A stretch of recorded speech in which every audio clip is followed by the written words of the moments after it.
For the first time in Asia, connect your landphone and smartphone through SLT Wi-Fi with the SLT Voice app.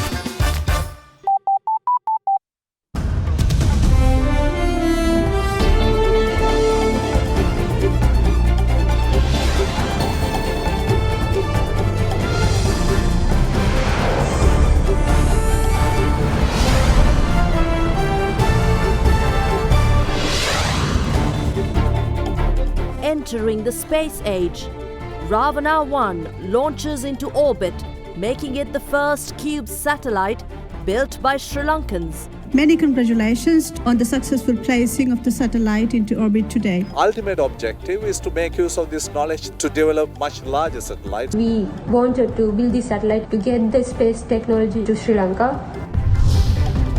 I object. Former Minister Abdul Halim refutes allegations levelled against his brother, requests select committee appearance.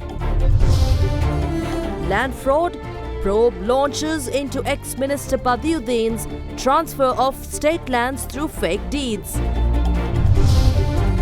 Not in trouble. Sri Lanka Cricket clarifies that national side will not face ICC sanctions after media snub. All this and much more coming up on First at 9 this Monday, the 17th of June.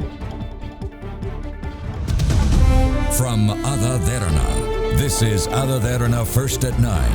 මුහුණ සති කීපයකට කලින් Fair and Lovely men ගෑවට පස්සේ Marx අඩු වෙලා ෆෑනස් වැඩි වෙලා. Marx අඩු කරලා ඔයාගේ ෆෑනස් ස්ටෑන්ඩඩ් එක වැඩි කරගන්න. Fair and Lovely men anti marks cream.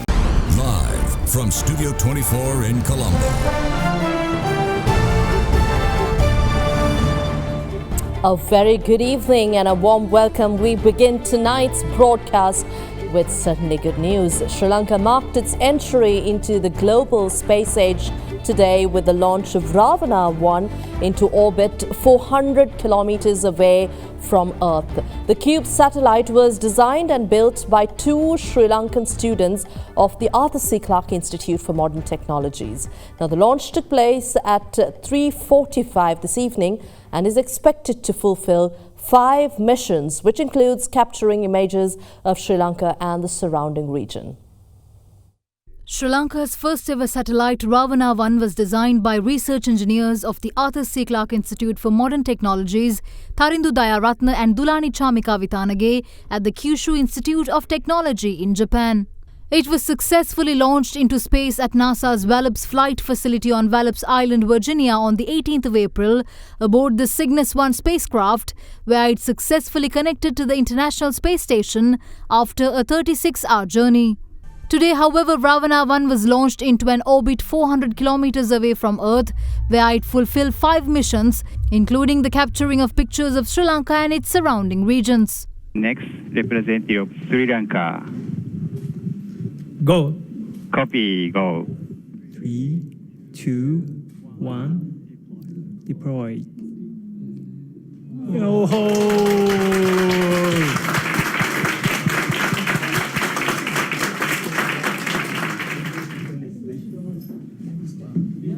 What a beautiful, smooth, successful deploy. It was very beautiful. We got the first beacon of our satellite from the ground station in Bhutan and then from Bangladesh, as well as the ground station in Arthur C. Clarke Institute for Modern Technologies. This is actually a research satellite. Even though this is a small satellite, it has all the subsystems which are included in a bigger satellite. The reason that the Arthur C. Clarke Institute for Modern Technologies wanted to build this satellite is to get the space technologies to Sri Lanka. Many congratulations to BIRD's 3 project team, including Sri Lanka's young research engineers, Ms. Dulani Chamika Vitanage and Mr. Tharindu Dayaratna of Arthur C. Clarke Institute of Sri Lanka and Kyushu Institute of Technology, as well as Japan Aerospace Exploration Agency on the successful placing of the satellite into orbit today. It is an accomplishment we all take immense pride in, and we take this opportunity to salute the hard work of all the scientists. The minimum lifespan of Ravana 1 is 1.5 years, but is believed to be active for up to 5 years. After being orbited, the satellite will rotate around the Earth 15 times a day at a speed of approximately 7.6 kilometers per second. Another feature of the satellite is its active attitude stabilization, which ensures that the satellite's attitude is stable under influence of external talks. Well, it's a momentous occasion. This is an important step of a comprehensive national program that the Arthur C. Clarke Institute for Modern Technologies conceptualized, planned and launched in order to acquire the capability of building satellites by Sri Lankan engineers. Because space technology happens to be one of those disciplines of advanced technology that Sri Lanka needs to acquire in our march towards becoming a developed nation. Our ultimate objective is to make use of this knowledge that we gain through this exercise to develop much larger satellites and to prepare Sri Lankan engineers to build the satellites that the country would need in meeting a significant portion of the space technology applications that the country would envisage. That is capable of making a very important contribution to the economy of the country. Taking you to some other local news, the Supreme Court has decided to take up the petition filed by Satya Gaveshakayo, the organisation that requested provincial council polls be held on the 9th of September. The petition was filed on February 18th, seeking the Supreme Court to issue an order on the Elections Commission to hold provincial council polls as soon as possible. The petitioners have stated that the incumbent government has been postponing the provincial council elections by pointing out the process of delimitation of electorates. The organisation stated that this has caused the dysfunctioning of nearly 6 provincial councils and violating the universal suffrage of people. Accordingly, the organisation has sought the Supreme Court to issue an order to the Elections Commission to expedite the provincial council elections.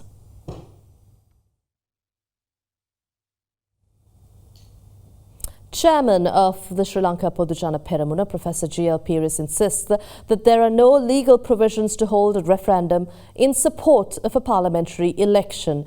Professor Peiris added this statement highlighting provisions from the 19th Amendment to the Constitution. ජනාධිපතිවරණයට පෙර පාර්ලිමේන්තු මැතිවරණයක් පැවැත්වීම සඳහා ප්‍රවේශය සකස් කිරීම තමයි මේ ජනමත විචාරණයෙන් බලාපොරොත්තු වෙන්නේ. නිෂ්ඵල ව්‍යායාමය. 19 වන සංශෝධනයේ පැහැදිලිව සඳහන් වනවා පාර්ලිමේන්තුව ප්‍රථම වතාවට රැස් වෙච්ච දවසේ ඉඳන් අවුරුදු 4මාරක් ගත වනතුරු විසිරුවා හරින්න බෑ. ජනමත විචාරණ එකක් නෙමෙයි 10ක් පැවැත්වුවා 170ක් කිව්වා. පාර්ලිමේන්තුව විසිරුවා හරින්නයි කියලා ඒක විසිරුවා හරින්න බෑ. ප්‍රකාශයට පත් කිරීමයි ජනමත විචාරණය පැවැත්වීමයි අතර අවම වශයෙන් දවස් 30ක කාල පරතරයක් තිබිය යුතුයි. අනිවාර්යෙන් ජනාධිපතිවරණය පැවැත්වීමට සිදු වෙනවා නොවැම්බර් 15යි දෙසැම්බර් 9 අතර. ඒතර මේක ASCII කොහොමද අරක දාන්නේ? ගමැතිතුමා නියෝගයක් දීලා තියෙනවා අර ජනාතුමා පත් කරපු නියෝජ්‍ය ඇමතිවරුන්ට ඒ අයගේ නිල කාර්යවල යෙදෙන්න එපා. කැබිනට් රැස්වීම වලට සහභාගී වෙන්න එපා.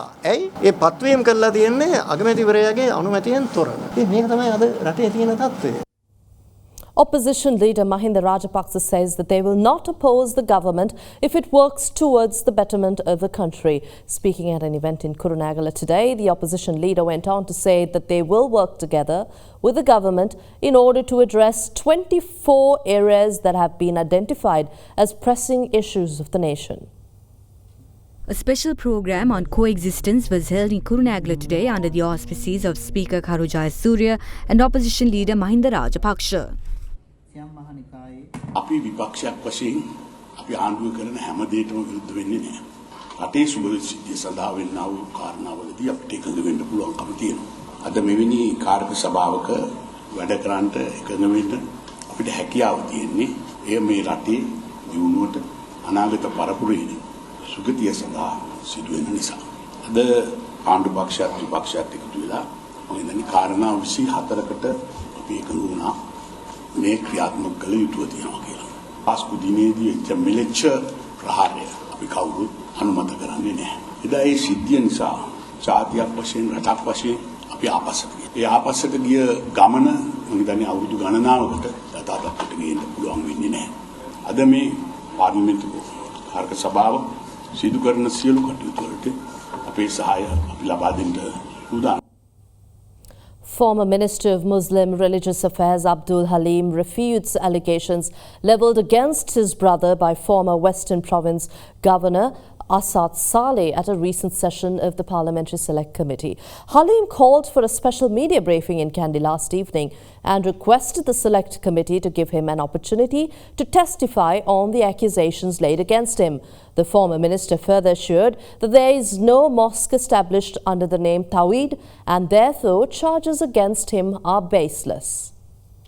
At the Parliamentary Select Committee recently, former Western Province Governor Asad Saleh, in his testimony, alleged that former Minister of Muslim Religious Affairs Abdul Halim's brother was connected with the National Tawheed Jamaat. එමතුමාගේ මල්ලි නිසා තමයි මේ සම්පූර්ණ සිදුවීම සහ තවීද් ජමාතේ මේ තත්ත්වයට ඇති වුණේ කියන එක මම පැහැදිලි ලෙස කියනවා. කවුද ඔබ ඇමතිවරයා කියන්නේ? අලීම් ඇමතුමාගේ මල්ලි fine. Former Minister Halim, however, refuted these allegations yesterday.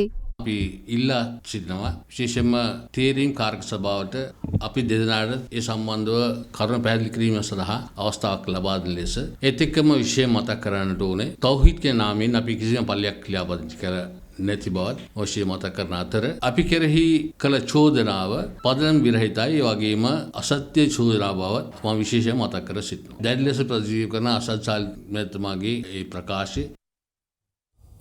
An investigation has been launched pertaining to the case where former Minister Rashad Badiuddin is alleged of transferring state land to certain parties through fake deeds.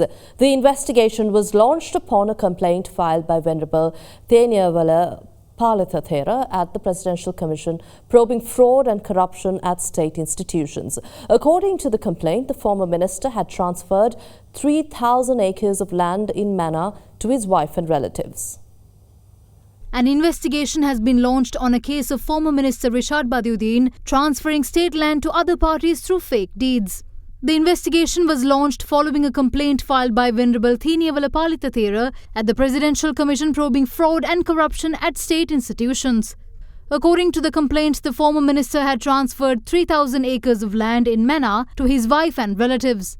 When called for evidence pertaining to the complaint, it was revealed that Badiuddin had taken over 3,000 acres of land in Mannar from people who moved out of the area during the civil war. Witnesses have also revealed to the Commission that Badiuddin had bought these lands from amounts between 500,000 to 1 million rupees, while also obtaining signatures on blank documents from certain individuals. 17 persons have testified at the Presidential Commission pertaining to the matter. Meanwhile, leader of the Pivithuru Helaurume parliamentarian Udayagam Manpila arrived at the Financial Crimes Investigation Division today to record a statement pertaining to the 16 charges he lodged along with 80 evidence against former Minister Rashad Badiuddin. The Buddhist Information Centre also lodged a complaint with the Acting Inspector General of Police today, alleging that former Minister Rashad Badiuddin is involved in a fraudulent investment with 2 Chinese nationals. Meanwhile, the president of All Ceylon Hindu Congress, Narati Arun Kantan, was summoned to the Fraud Investigation Bureau in Colombo today to record a statement over a complaint on defaming former governor of the Eastern Province, MLA M. Hizbullah. He was interrogated on a statement he made speaking on a program telecast by AdaDerana. Minister of Health, Nutrition and Indigenous Medicine Dr. Rajitha Senaratne says that he will not remain in a cabinet position which supports the importation of foreign cigarettes. His views at the World No Tobacco Day celebrated in Colombo came at a time where Minister of Finance Mangala Samaravira recently proposed that Chinese cigarettes are allowed to be imported to the country. World No Tobacco Day 2019 was held in Colombo today under the auspices of the Minister of Health, Nutrition and Indigenous Medicine, Dr. Rajitha Senaratne. The event was organised by the National Authority on Tobacco and Alcohol. අද අලුත්ම තර්ජනය අපිට ඇවිල්ලා තියෙන්නේ මේ ඒ මොකටද මේ රටේ චීන කම්කරුවෝ ඉන්නවා ඒක නිසා ඒ කට්ටියට චීන සිගරට් බොන්න ඕන. ඒ නිසා මම එකක් කියනවා මම සෞඛ්‍ය ඇමතිවරයා වෙලා ඉන්නකම් මම ඉඩ දෙන්නේ නැහැ කිසිම සිගරට් එකක් ලංකාවට ගේන නීතියෙන්. The minister also spoke on the issue following the event.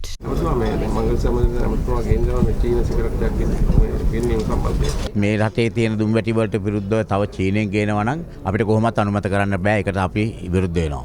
එවැනි බලපෑම් එනවා නම් එවැනි බලපෑම් වල ඇමති මණ්ඩලවල මම වාඩි වෙලා ඉන්නේ. And now we take a short commercial break. We have more news in local, business, international and sports coming up shortly after.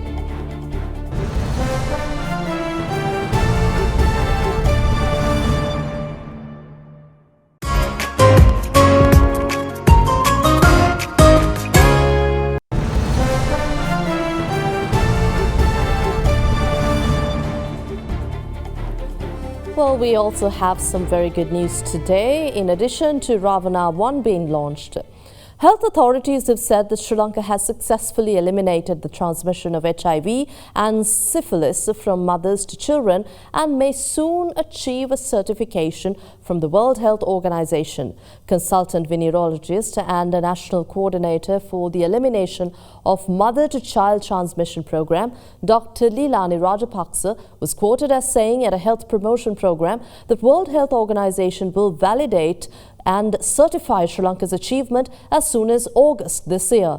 Sri Lanka's program to prevent syphilis and HIV transmission from mother to child commenced in 1952, which was halted after some time but recommenced in year 2002.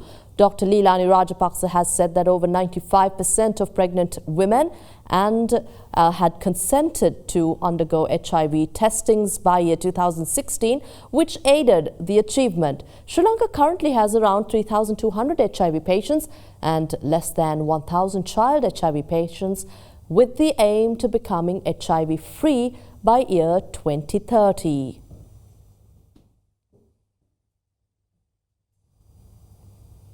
President Maithripala Sirisena today engaged in an observational tour at the construction site of the China-Sri Lanka Friendship Nephrology Hospital in Polonnaruwa. During his tour, the head of state has informed, or rather was informed, that preliminary construction work is complete and that the hospital will be ready for operations by July 2020. The nephrology hospital will consist a 200-bed ward complex and OPD with 100 dialysis machines and 6 modern operation theatres, equipped with state-of-the-art laboratories and technology to treat kidney patients. This will be the largest such hospital in the South Asian region. The Chinese government is funding construction at a total cost of 12 billion rupees.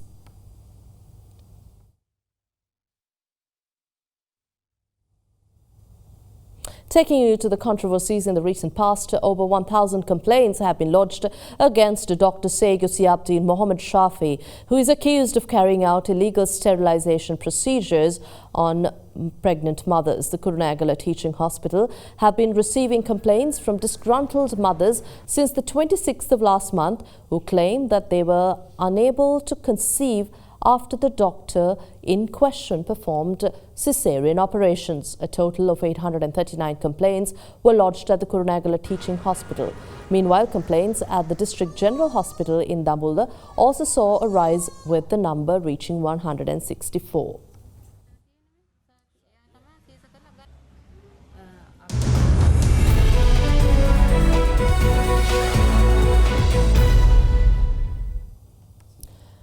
Well, we take you to the Colombo stock market now. The ASPI edged up as a result of price gains in counters such as Distilleries, John Hughes Holdings and Melstacor, with the turnover crossing 2.1 billion rupees, while the S&P SL20 edged downwards. Foreign investors sold a net 27.9 million rupees worth of shares, extending the net foreign outflow for the past 6 days to 416.3 million rupees. We now have Dimantha Matthew from First Capital on how markets performed today.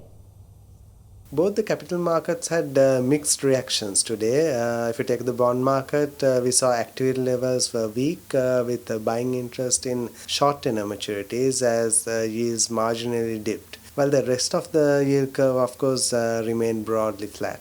In the equity market, we saw a large number of crossings that was understood to be internal transfers. The rest of the market was, of course, very weak as the index remains broadly flat. 79% of the turnover was derived from crossings. If you take foreign participation, it was very weak, while a net foreign outflow was recorded, primarily led by Sampath Bank.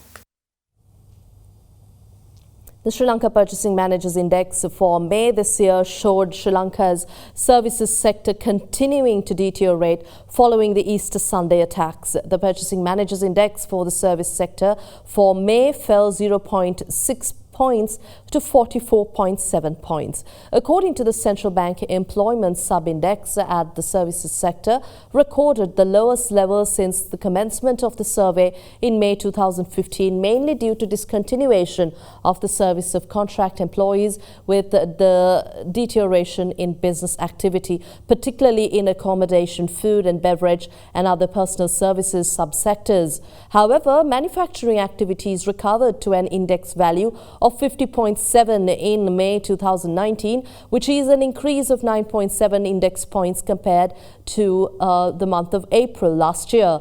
This year, the recovery of manufacturing PMI is mainly due to the significant increase in production and new orders, especially in manufacturing of textile, wearing apparels and leather and related products.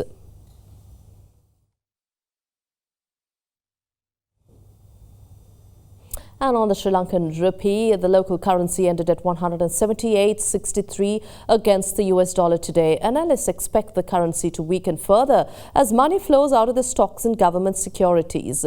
Here's a look at how the local currency traded against other major currencies during the day.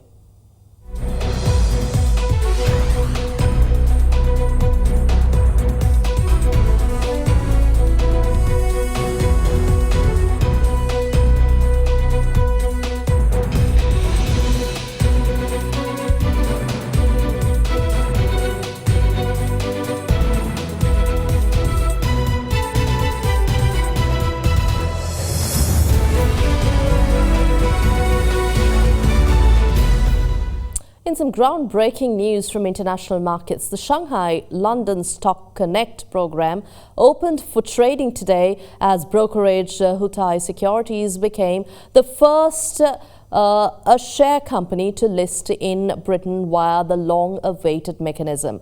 Under the Stock Connect mechanism, Shanghai-listed companies can now trade on the London Stock Exchange via global depository receipts issuance, while British companies can issue China depository receipts on the Shanghai Stock Exchange. Launch of the mechanism marks a crucial step forward in China's capital market, opening up and a major part of the China-Britain pragmatic cooperation in the financial sector. The mechanism would be of far-reaching significance in expanding the channels for cross-border investment and fundraising, boosting the development of the capital markets in both countries and helping make Shanghai an international financial hub.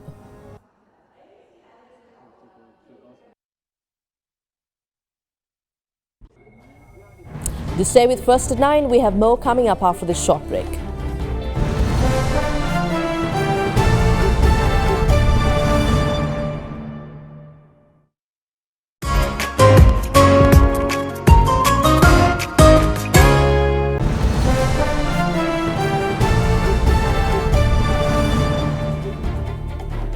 Welcome back. Attorneys representing former Defence Secretary Gotabaya Rajapaksa today requested the Supreme Court to take up objections put forth by the Attorney General relating to Rajapaksa's petition against a decision by the Special High Court before a 5-member judge panel. In response, Additional Solicitor General Priyantha Namana highlighted that the Supreme Court does not have the power to take up the petition in question as per the Judicature Act.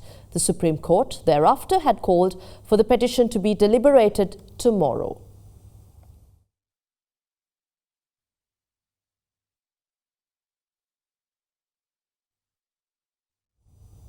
Also in local news, parliamentarian Venerable Athareli Rathanathera today moved to say that the chief prelates of Buddhist sects have never made any request to the Muslim ministers to obtain their vacated ministerial positions. The Venerable Rathanathera made this comment responding to media at the University Grants Commission today.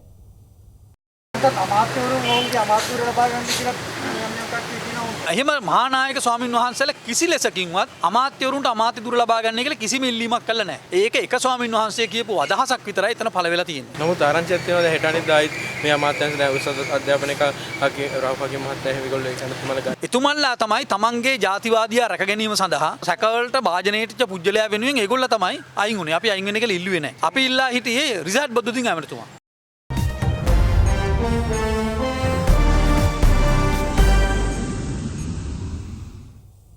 In international news, Iran has announced its decision to breach the limit on its stockpiles of enriched uranium on the 27th of June, a limit that was set under a 2015 nuclear deal with world powers. Now, Iran's atomic agency said it had quadrupled its production of the material, which is used to make reactors, fuel and potentially nuclear weapons. It, however, added that there was still time for European countries to act by protecting Iran from reinstated US sanctions. The UK, France and Germany have warned Iran not to violate the deal. EU countries said they will have no choice but to reimpose their own sanctions, which were lifted in return for limits on the Iranian nuclear program. Now, US President Donald Trump insists that Iran must renegotiate the accord and agree to curb its ballistic missile program and end its malign activities in the Middle East. At first, the leadership cut the nuclear program altogether, saying it was un-Islamic. Hong Kong's most prominent student activist Joshua Wong has called for the resignation of the city's leader Carrie Lam after walking free from prison. The 22-year-old became the face of the 2014 pro-democracy protests known as the Umbrella Movement, which called for the city to choose its own leaders. Wong left prison today after being jailed in May on contempt charges. Thousands in Hong Kong are out on the streets, although the city's leadership announced the controversial bill which would allow extradition to mainland China scrapped. China, meanwhile, says that it will continue to support the current chief executive of Hong Kong, Carrie Lam.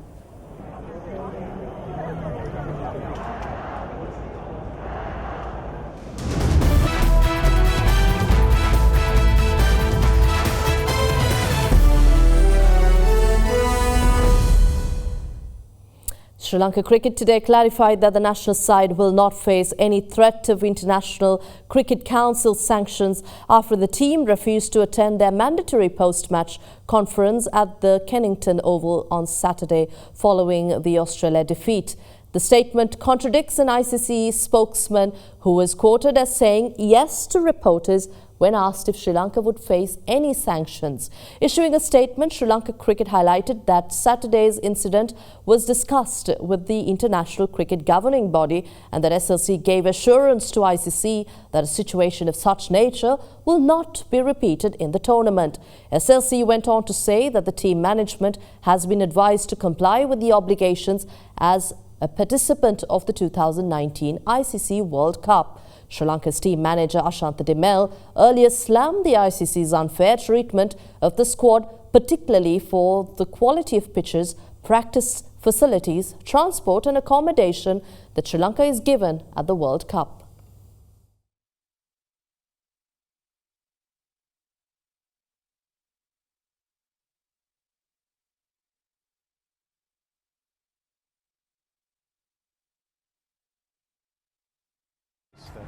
Well, that wraps up tonight's edition of First at 9 on AdaDerana 24. Log on to www.adaderana.lk for the very latest. I'm Indi Variamwathan. Good night.